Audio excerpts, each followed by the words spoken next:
2020 मायथाइनि बिटिआर गोजोन गोरोबथानि 5.3 बे दफा बायदियै जि फरेस्ट राइट एक्ट 2006 बेनि आधाराव लेन्ड एन्टाइटेलमेन्ट होनाय जि हाबाफारि बेनि थामथि खेबनि ढेकियाजुलि समस्तियाव होनाय जाबाय। गिबियाव 1300 होनाय जादों, नेक्स्ट पर्यायाव होनाय जादों आरो दिनै 1204 टटेल 3600 सामथिं दासिम ढेकियाजुलि समस्तियाव हाइस्ट, जदिव गहपुर, बिश्वनाथ, बेहाली गुबुन गुबुन समस्तियावबो होनाय जादों, खिन्थु ढेकियाजुलि समस्तियावनो गिबि जागायदोंमोन आरो बेयावनो बांसिन होनाय जादों।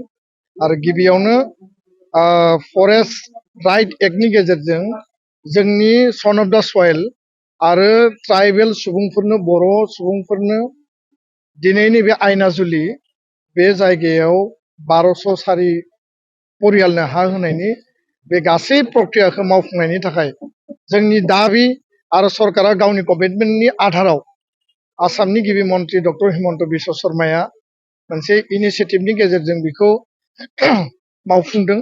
आरो बे बेलायाव ढेकियाजुलि समस्तिनि एमएलए बा आसामनि आथिखालनि मन्त्रि मानगोनां अशोक सिंघाल बिथाङा स्पेसियेल मोनसे बोल्ड स्टेपनि गेजेरजों बेखौ जाफुंसारनायाव district administration, DC, ADC, circle officer आरो लोगोसे वेलफेयार डिपार्टमेन्ट आइटिडिपि बिथांमोनखौ टीम हिसाबै खामानि मावहोनायनि थाखायसो बे सम्भब जादों। दा बेखायनो आङो गिबि मन्त्रि बिथांजों लोगोसे नैबे समस्तिनि मन्त्रि एमएलए बिथां आरो गासै डिस्ट्रिक्ट एडमिनिस्ट्रेसननो धन्यबाद बावदों।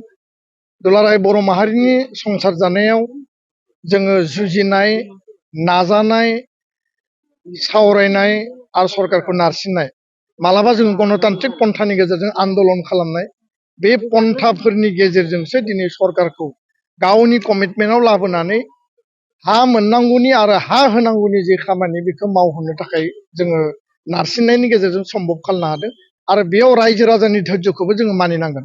दा बेखायनो दुलाराय बर' फरायसा आफादा दिल्लीयाव, दिसपुराव एकर्ड इमप्लिमेन्टेसननि थाखाय जिखिनि खामानि मावनो गोनां दङ जों मावगासिनो दङ।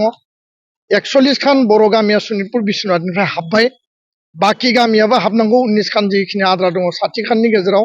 आरो एनादार एनाउन्समेन्टनि गेजेरजों बिटिआरआव थिसननायनि खामानिया 3.1 नि खामानिया रोखायै जाफुंनांगौ। बेनि थाखाय गिबि मन्थ्रिखौ जोङो नारसिनगासिनो दङ। बाथ्राया जाहैबाय जे लास्ट व्यक्तिसिम, जोबथा सुबुंसिम हा मोननो गोनां जाय व्यक्तियानो थाया मानो बिथांमोननो हा होजोबनायनि बा हाखौ मोनहोजोबनायनि जि प्रक्रिया, बेयाव दुलाराय बर' फरायसा आफाद सनितपुर जिल्ला बा बिश्वनाथ जिल्लाया जों गसंथागोन आरो बिनि थाखाय जोङो रोखायै आरो गोख्रोङै खामानि मावलांगोन। बे बाथ्राखौ आङो बुंबाय। जौगानायनि खामानियाबो जानांगोन। बेयाव स्कुलाव टिचार गैया आरो 75 इजिएस सेन्टार, नैबे जायगायाव जि स्कुलफोर दङ एलपि स्कुल, बेयाव फोरोंगिरि थिसननायनि थाखाय रनज पेगु बिथाङा खोथा होदों आरो खोथा होनाय बायदि बिथाङा मावफुंनांगोन।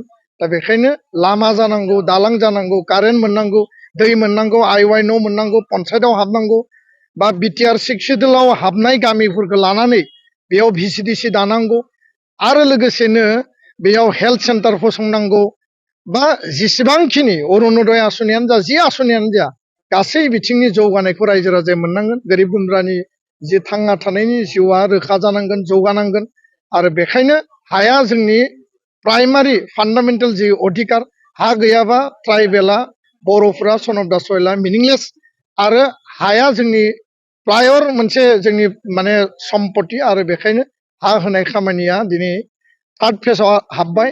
फैबाय थानाय समाव आद्रा थानाय गासै जेसेबां हाजार गैया मानो होजोब होनांगौनि थाखाय जों खामानि मावगोन, बे बाथ्राखौ स्पष्ट बुंबाय। गोजोन्थों। बालिपारायाव जे मोनसे ट्राइबेल बेलेन्स ब्लकनि आन्दाराव जिहेतु मोनसे मरान मथकफोरनो मोनसे हानि मोनथाय दा आं नुदों बेयाव जे आहम, गरखा आरो लोगोसे कच राजबंसि मोनथाम कमिउनिटिखौ बालिपारा जि ट्राइबेल बेल्ट दङ बेयाव बिथांमोननो रेस्ट्रिक्टेड मा होनना बुङो, प्रटेक्टेड क्लास हिसाबै, रेस्ट्रिक्टेड नङा, प्रटेक्टेड क्लास हिसाबै बेयाव माने बेनिफिट बा बनाफाइड माने कमिउनिटि हिसाबै होनायनि मोनसे केबिनेट आरो आसाम सरकारा नटिफिकेसन दिहुनदों। बे बाथ्राखौ लानानै ट्राइबेल संघजों जों सावरायदों। बाथ्राया जाहैबाय जे जायफोरा अलरेडि ट्राइबेल बेलेन्स ब्लकआव प्रटेक्टेड क्लास बिथांमोना प्रटेक्टेड क्लास हिसाबै मर्यादा मोननायाव जोंहा जेबो बुंनो गोनां गैया खिन्थु गोदानै जेराव बालिपारायाव सासेबो आहम मानसि गैया जोंनि सार्भेयाव बेबायदियाव माबायदि आहम मानसिखौ बेयाव प्रटेक्टेड क्लास होखो राजबंशीखौ प्रटेक्टेड क्लास हिसाबै आनडिभाइडेड गवालपारायाव होदों आरो नेपालि ग्रेजियार एन्ड काल्टिभेटर होदों गोदानै दायो गरखा कमिउनिटि हिसाबै बेखौ रिनिउ खालामनानै होनाय जादों दा बिनि बेलायाव सोरहाबा हानि अधिकार मोननांगौ बा प्रटेक्टेड क्लासनि अधिकार थाखानायफ्रा मोननायाव जोंहा बुंनो गोनां गैया खिन्थु गोदानै बेयाव गोदानै बेयाव थिसननायाव जोंनि एक्जिस्टिं ट्राइबेला जुदि थ्रेट जादोंब्ला जोंनि हा हुआ जुदि एनक्ल'ज जादोंब्ला थ्रेटेनिं जादोंब्ला बिनि सायाव सरकारा जबाब होनांगोन रिप्लाइ होनांगोन आरो सरकारखौ जों दाबि दैखाङो बेलेन ब्लकआव जि एनक्ल'जमेन्ट जादों 4 लाख बिगा हा गुवाहाटि हाइकर्टआ जि रायदान होदों बेनि एभिक्सननि खामानिखौ सरकारा मावनांगौ खालि प्रटेक्टेड क्लासखौ बारायबाल' जाया एभिक्सननि खामानिखौबो मावनांगौ होननानै जोङो दाबि दैखाङो आरो बिनि सायाव अफिसियेल मा प्रसिडियर मा जादों ट्राइबेल संघ सिसिट'आ जों रायलायबाय थादों आरो बिनि उननि पर्यायाव जोङो माखासे खामानि मावगोन गोजोन्थों। बेराम आजार जानाय सुबुंफोरनि थाखाय इसवार पलिक्लिनिक एन्ड रिसार्च सेन्टारा गोबां खाबुफोर लाबोदों। बे इसवार पलिक्लिनिक एन्ड रिसार्च सेन्टाराव गोबां बेराम जानाय सोखानो हाग्रा मोजां रोंगौथि गोनां डक्टरफोर दं। क'क्राझार सहरनि खारगामि निउ फ्लाइअभारनि साखाथियाव थानाय इसवार पलिक्लिनिक एन्ड रिसार्च सेन्टारा गोबां फेसिलिटिज एबा खाबुफोर फोसावदों। इसवार पलिक्लिनिक एन्ड रिसार्च सेन्टारनि फेसिलिटिफोरानो जाबाय obstetrics and gynaecology, general surgery, orthopaedic surgery, laboratory, ultrasonography, casualty, paediatrics, pathology, pharmacy, laparoscopy surgery, NICU, X-ray आरो इसवार पलिक्लिनिक एन्ड रिसार्च सेन्टारा 24 घन्टा जेब्लाबो खुलायै थागोन। लांलाय लाबोलायनि एम्बुलेन्सआबो मोजाङै सार्भिस थागोन। निखावरि सुबुंफोरनो इसवार पलिक्लिनिक एन्ड रिसार्च सेन्टारा रेहाय होनाय जागोन आरो बेराम आजारफोरखौ बे इसवार पलिक्लिनिक एन्ड रिसार्च सेन्टाराव मोजाङैनो देहाखौ फाहामथाय लाफैनो हागोन।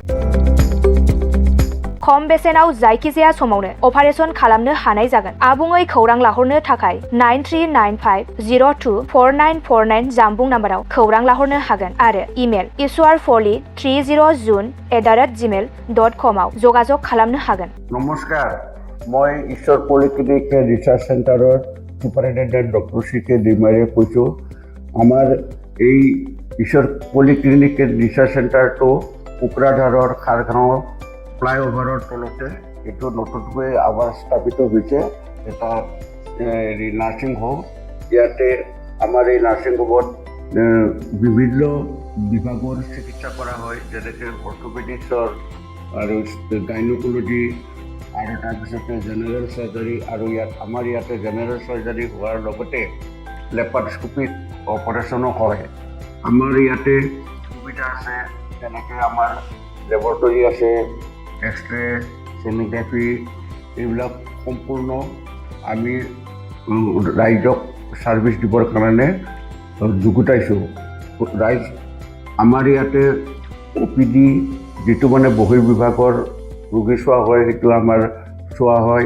তাৰোপৰি দিনে ৰাতিয়ে আমাৰ ইয়াতে অপাৰেশ্যন কৰা হয়। গোটেইখিনি সুবিধা আপোনালোকে পাব। ইয়াৰ উপৰিও যিসকল লোক আৰ্থিকভাৱে তেওঁলোকৰ দুৰ্বল, তেওঁলোকক আমি ৰেহাই ৰেটত আমি চিকিৎসা কৰিবৰ কাৰণে যত্ন কৰিম।